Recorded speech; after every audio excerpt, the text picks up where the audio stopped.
श्री ब्रह्मचैतन्य गोंदवलेकर महाराज। जीवन चरित्र, जन्म व बालपण। महाराष्ट्र ही संतांची भूमी आहे। येथे होऊन गेलेल्या श्री ज्ञानेश्वर महाराज, श्री तुकाराम महाराज, श्री समर्थ रामदास स्वामी व श्री एकनाथ महाराज आदी संतांच्या मांदियाळीत शोभून दिसतील अशा संतांपैकी एक म्हणजे श्री ब्रह्मचैतन्य महाराज गोंदवलेकर। त्यांची जन्मभूमी म्हणजे सातारा जिल्ह्यातील गोंदवले बुद्रुक हे छोटेसे गाव। पण त्यांच्या जन्माने आणि वास्तव्याने आज महाराष्ट्रातच काय पण साया भारतातही ते पुण्यक्षेत्र म्हणून प्रसिद्ध आहे।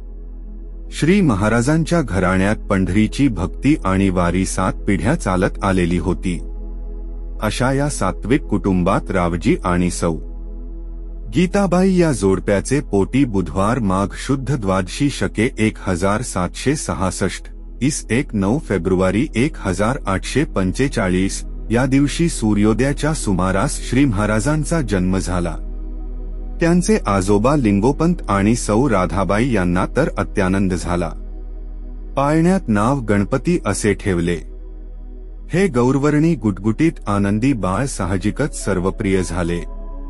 बाळ थोडे मोठे होताच त्याच्या अंगचे अलौकिक गुण प्रकट होऊ लागले।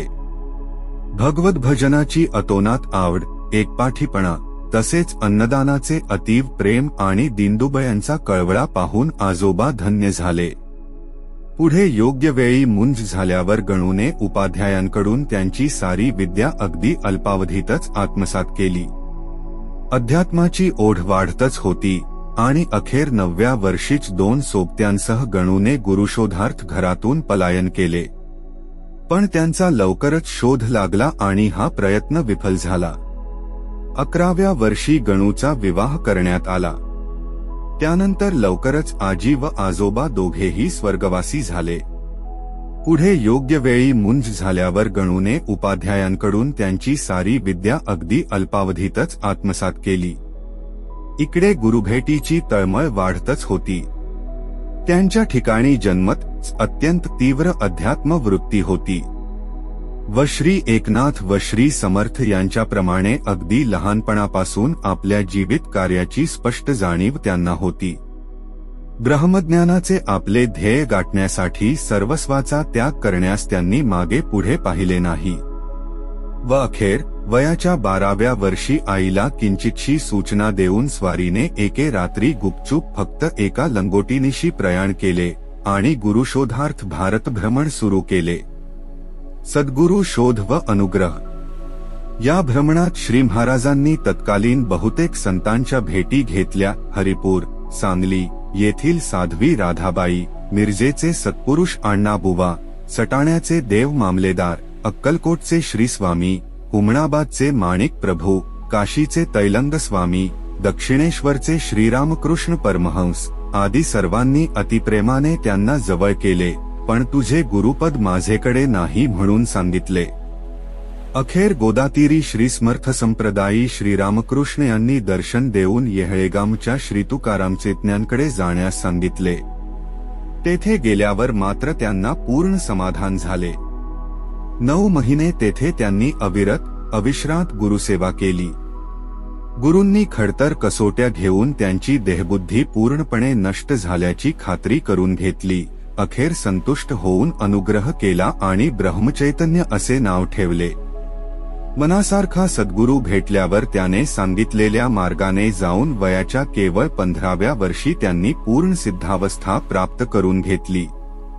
आत्मज्ञान अंगी मुरविण्यासाठी 2 वर्षे नैमिषारण्यात आत्मचिंतनासाठी जावे आणि मुख्य तीर्थक्षेत्र करून मग घरी जावे ही गुरुआज्ञा शिरसावंद्य करून ते निघाले।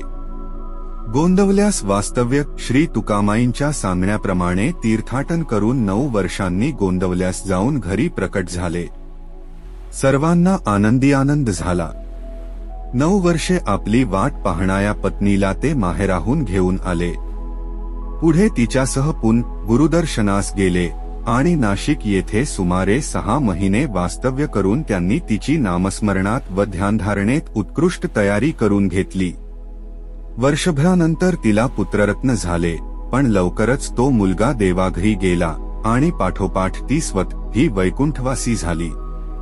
त्यानंतर काही काळाने आईच्या आग्रहाखातर त्यांनी विवाह केला, तो एका जन्मांध मुलीशी. यांना पुढे भक्तमंडळी आईसाहेब म्हणू लागली. पुढील काळात श्री महाराजांनी श्रीरामनामाचा प्रसार करण्याचे व सामान्य प्रापंचिकांना पेलेल असा परमार्थमार्ग दाखविण्याचे कार्य अधिकच जोराने केले. सदाचार, नामस्मरण, सगुणोपासना, अन्नदान आणि सर्वांबद्दल प्रेमभाव यांवर त्यांचा विशेष भर होता. सन 1890 पासून श्रींचे वास्तव्य प्रामुख्याने गोंदवले येथेच राहिले. त्यांच्याकडे येणायांची व राहणायांची संख्या खूपच वाढली. या सर्वांना सगुणोपासनेला व सेवेला एक केंद्रस्थान असावे या हेतूने त्यांनी आपल्या वाड्यातच श्रीराम, सीता व लक्ष्मण तसेच मारुती यांची स्थापना केली. पुढे भक्तमंडळींची संख्या आणखी वाढत गेल्यावर त्यांनी गावातच आणखी एक राम मंदिर, एक दत्त मंदिर व एक धर्मशाळा बांधून निवासाची सोय वाढवली. पुढे एक शनी मंदिरही बांधले. शिवाय जागोजागी उपासना वाढावी या हेतूने भक्तांना प्रेरित करून अन्य कित्येक गावी राम मंदिरांची स्थापना केली.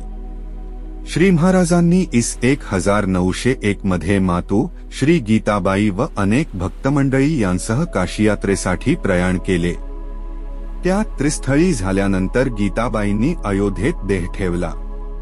1876 व 1896 मध्ये पडलेल्या भीषण दुष्काळात श्री महाराजांनी आपल्या शेतावरच नाममात्र काम देऊन हजारो लोकांना अन्न पुरविले आणि उपासमारीपासून वाचविले. कार्य व महासमाधी.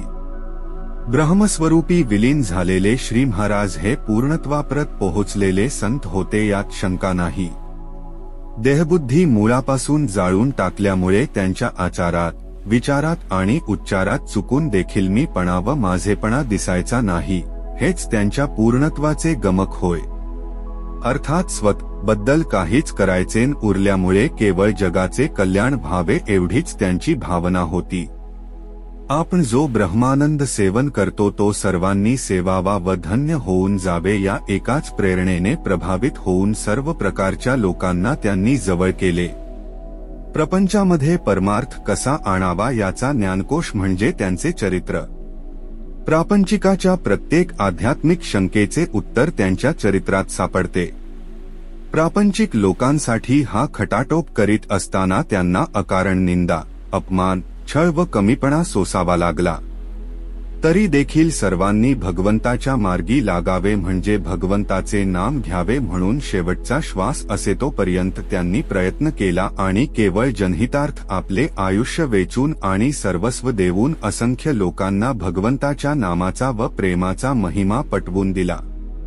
भगवंताच्या नामाची थोरवी गाता गाता श्री महाराजांच्या आयुष्याचा प्रत्येक क्षण गेला.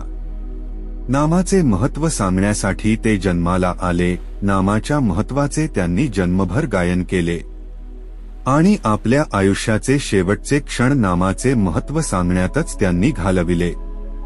श्री महाराजांनी जन्मभर डोळ्यांनी नाम पाहिले, कानांनी नाम ऐकले, वाणीने नाम घेतले, मनाने नाम कल्पिले, बुद्धीने नाम चिंतिले, काया वाचा मनाने जगात एका नामाशिवाय त्यांनी दुसरे काहीच सत्य मानले नाही.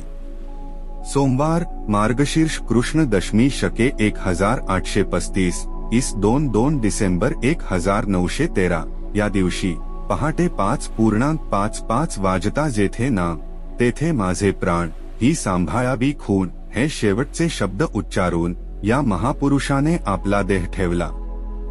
जगाला प्रकाश देणारा भौतिक सूर्य पूर्वेकडे वर येऊ पाहत असताना गोंदवल्याचा हा अध्यात्मसूर्य मावळला. वसिष्ठ, वामदेवादी भारतीय ऋषींची परंपरा चालविणारा हा महापुरुष अनंतामध्ये विलीन झाला.